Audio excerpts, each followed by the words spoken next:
नमस्कार, आप देख रहे हैं द क्रेडिबल न्यूज। मैं हूं शालिनी।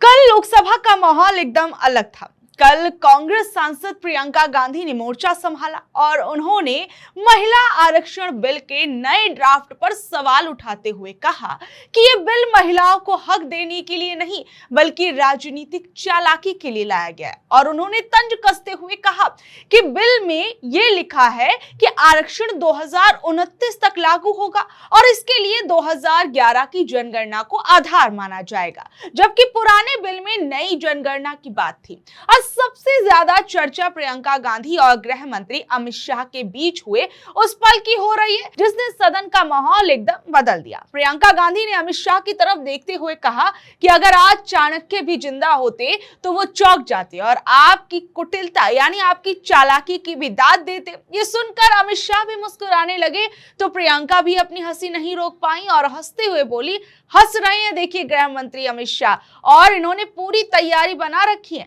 एक तरफ महिला आरक्षण की बड़ी बड़ी बातें तो दूसरी तरफ गुप्त रूप से ओबीसी वर्ग का हक छीना जा रहा है और कुछ प्रदेशों की ताकत कम करके लोकतंत्र की धज्जियां उड़ाकर अगले चुनाव के लिए अपनी पार्टी की मजबूती का ढांचा बनाया जा रहा है। हंस रहे हैं गृह मंत्री जी, हंस रहे हैं। पूरी योजना बना रखी है। चाणक्य आज अगर जिंदा होते तो वो भी चौंक जाते आपकी राजनीतिक कुटिलता पे।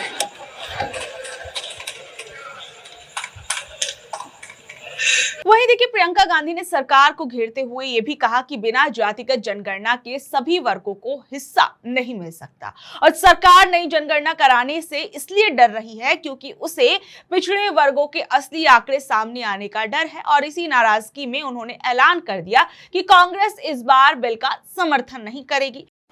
आदरणीय अध्यक्ष महोदय जी, आज इस विषय पर आपने मुझे बोलने का मौका दिया, इसके लिए मैं आपकी बहुत बहुत आभारी हूँ। ये वो विषय है जो देश की हर महिला के दिल के का ही विषय है, इसलिए आज इस पे बोलने का मौका मिले, इसके लिए मैं आपकी फिर से आभारी हूँ। इस विषय का एक छोटा सा बैकग्राउंड बताना चाहती हूँ, क्योंकि प्रधानमंत्री महोदय जी ने अपने भाषण में काफ़ी जिक्र किए कि किसने रोका, कैसे रोका, 30 सालों से कैसे ये निर्णय रोका गया। तो इसका बैकग्राउंड ये है, मेरे सत्ता पक्ष के साथियों को शायद ये बात पसंद नहीं आएगी, लेकिन इसका ऐतिहासिक बैकग्राउंड ये है कि इसकी शुरुआत भी नेहरू नाम के एक व्यक्ति ने ही किया। लेकिन घबराइए नहीं, ये वो नेहरू नहीं है जिनसे आप इतना कतराते हैं। ये उनके पिताजी मोतीलाल नेहरू जी ने एक रिपोर्ट तैयार की थी 1928 में, और उस प्रतिवेदन को उन्होंने कांग्रेस पार्टी की कार्य समिति को दिया था।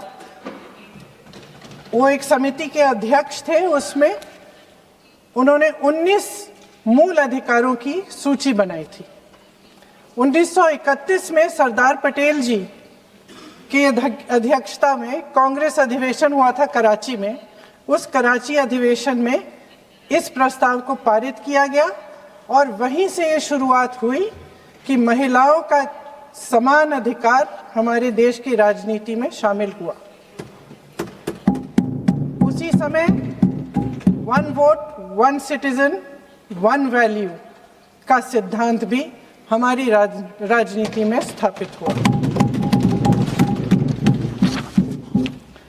आपको ताज्जुब होगा ये जानकर कि जबकि इस सिद्धांत की वजह से हमारे देश में महिलाओं को वोट देने का अधिकार आज़ादी के पहले दिन से मिला, अमेरिका जैसे देश में ये अधिकार उन्हें इस अधिकार के लिए 150 साल इंतजार करना पड़ा, संघर्ष करना पड़ा।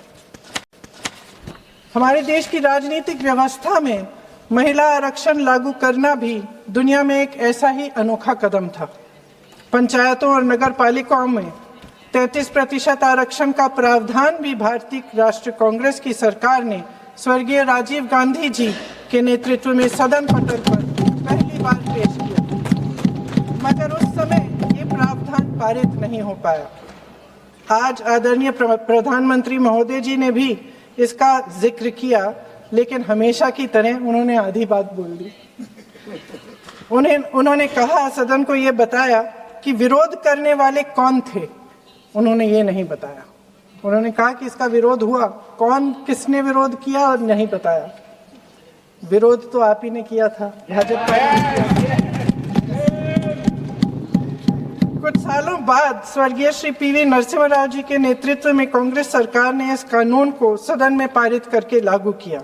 आज अपने भाषण में प्रधानमंत्री जी ने जब पंचायत की आंदोलित महिलाओं का जिक्र किया, तो ये समझ लीजिए कि इस कदम के चलते ही आज 40 लाख पंचायत प्रतिनिधियों में से 15 लाख महिलाएं हमारे लोकतंत्र में भागीदार हैं। लेकिन अध्यक्ष महोदय, सच्चाई ये है कि आज की चर्चा दरअसल महिला आरक्षण पर है ही नहीं। जो विधेयक के सरकार ने पेश किया है, उसका प्रारूप हमने पढ़ा, उससे पूरी चर्चा ही बदल गई है। उनकी सरकार के इस विधेयक का सार सुनिए। सबसे पहले इसमें लिखा है कि संसद में महिला आरक्षण 2029 तक लागू होना चाहिए। अब सहमत है। फिर कहा गया है कि इसे लागू करने के लिए लोकसभा सदस्यों की संख्या 50% बढ़ानी पड़ेगी। मतलब कि सीटों की संख्या 543 से बढ़कर 850 तक बनानी पड़ेगी, बढ़ाई जाएगी। और इन सीटों को बढ़ाने के लिए एक परिसीमन आयोग बनाया जाएगा, जो 2011 की जनगणना को आधार बनाकर ये कार्य करेगा। ऊपर से इसमें कोई आपत्तिजनक बात नहीं लगती, मगर इसे गहराई से समझा जाए तो इसका असली मकसद उभरता है। वह राजनीति की बू जिसका जिक्र प्रधानमंत्री महोदय ने किया, वह राजनीति की बू इसमें पूरी तरह से घुली हुई है। दरअसल इसी सरकार ने महिला आरक्षण का जो विधेयक सर्वसहमति से 2023 में पारित कराया था, उसमें 2 चीजें थी जो इस विधेयक में नहीं है। उसमें लिखा था कि इसे लागू करने से पहले नई जनगणना और परिसीमन कराई जाएगी।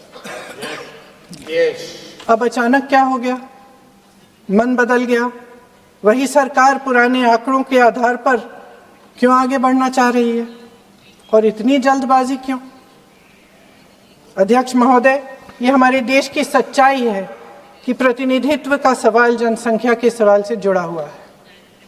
जब तक जातीय जनगणना नहीं होती, सभी वर्गों को उचित प्रतिनिधित्व नहीं मिल सकता।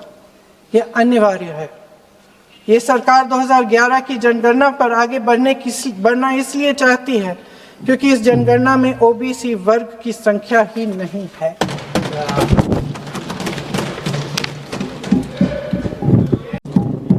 2010 में स्वर्गीय प्रधानमंत्री डॉक्टर मनमोहन सिंह जी और यूपीए की अध्यक्ष श्रीमती सोनिया गांधी जी के नेतृत्व में कांग्रेस पार्टी ने लोकसभा और विधानसभा में महिलाओं को आरक्षण देने का फिर से प्रयास किया। राज्यसभा में इसे पारित भी कराया, लेकिन लोकसभा में आम सहमति नहीं बन पाई। 2018 में आदरणीय श्री राहुल गांधी जी ने मोदी जी को एक पत्र लिखा, और उस पत्र में उन्होंने कहा कि ये महिला का जो आरक्षण है, ये 2019 तक लागू हो जाना चाहिए। मुझे लगता है कि यहाँ आकर प्रधानमंत्री जी राहुल जी का मजाक तो बना लेते हैं, लेकिन घर जाके उनकी बातों पर गौर करते हैं, क्योंकि हम आज उसी बात पर चर्चा कर रहे हैं। वैसे आज प्रधानमंत्री जी की बातों से ये लगा कि भाजपा ही महिला आरक्षण के चैंपियन, प्रस्तावक और सबसे बड़े समर्थक रहे हैं। इनके पूरे भाषण में यही बात थी, जबकि ये कह रहे थे कि इन्हें इसका श्रेय नहीं चाहिए। कोई भी महिला आपको बता देगी कि बार बार बहकाने वाले पुरुषों को महिलाएं झट से पहचान लेती हैं। थोड़ी सावधानी बरत लीजिए, पकड़े जाएंगे। आखिर जब 2023 में राहुल जी के पत्र को पढ़ने के कुछ सालों बाद, हाँ उसके बाद पढ़ लिया। आखिर जब 2023 में आदरणीय प्रधानमंत्री नरेंद्र मोदी जी की सरकार ने यह अधिनियम सर्वसहमति से पारित किया, तब भारतीय राष्ट्रीय कांग्रेस ने अपनी विचारधारा के अनुकूल इसका पूरा समर्थन किया। आज भी इसमें कोई शक नहीं होना चाहिए कि भारतीय राष्ट्रीय कांग्रेस महिला आरक्षण के पक्ष में डट कर खड़ी है और खड़ी रहेगी। आज प्रधानमंत्री महोदय ने बड़े हल्के में बोल दिया कि इस वर्ग और उस वर्ग के बारे में हम बाद में देख लेंगे। कौन सा इस वर्ग, कौन सा उस वर्ग? ओबीसी वर्ग की बात कर रहे थे कि हम बाद में ही देख लेंगे इसके बारे में। ये हल्के में नहीं लेना चाहिए अध्यक्ष महोदय, एक बहुत बड़ी संख्या है, एक पूरे वर्ग का परिश्रम है, एक पूरे वर्ग का संघर्ष है।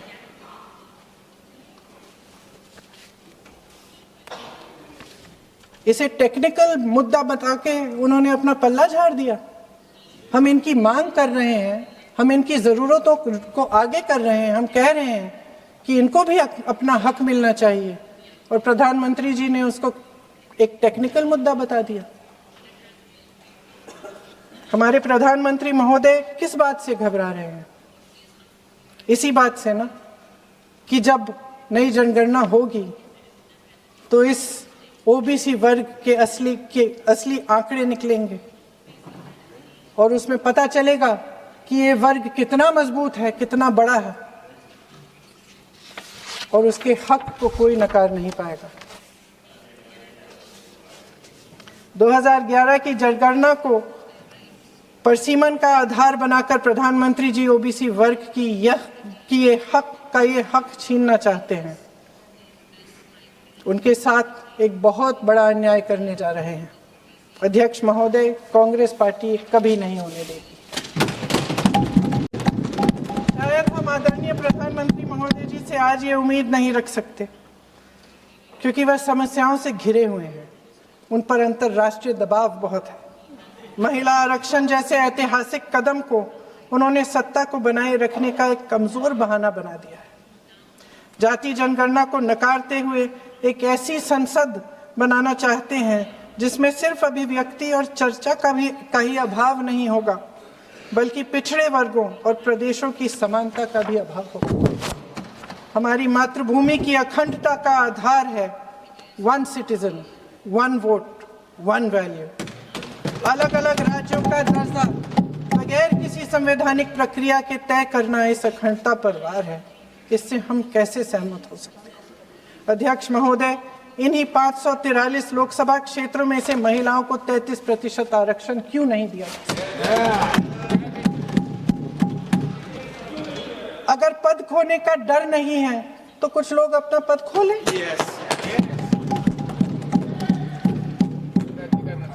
इसी में से SC ST का जो दर्जा है, SC ST में महिलाओं का आरक्षण 33% हो जाए, 1/3 आरक्षण हो जाए, ओबीसी का भी उचित आरक्षण हो जाए, आज पारित हो सकता है। शुभ काम भी हो जाएगा, बेवजह प्रक्रियाहीन परसीमन से देश का नुकसान भी नहीं होगा, और काला टीका भी काम आ जाएगा।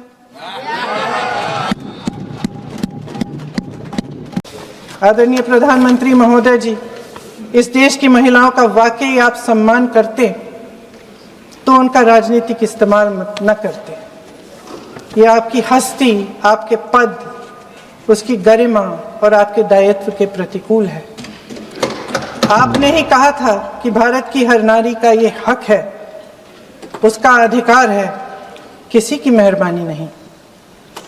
आज नहीं तो कल उसे ये हक मिलेगा, और इस हक को वे पूरी जिम्मेदारी से देश की अखंडता और एकता को बचाने के लिए इस्तेमाल करेगी। दूसरी ओर अमित शाह जो थे वो ये कह रहे थे कि दक्षिण भारत के राज्यों को चिंता करने की जरूरत नहीं है, सीटें कम होने का जो डर फैलाया जा रहा है वो सिर्फ एक भ्रम है। और उन्होंने कहा कि डिलिमिटेशन के बाद दक्षिण भारत की सीटें 139 से बढ़कर 195 हो जाएंगी। आखिर में उन्होंने कहा कि वो इस पूरे मामले को इतने आसान तरीके से समझाएंगे कि नर्सरी के बच्चे को भी समझ आ जाएगा।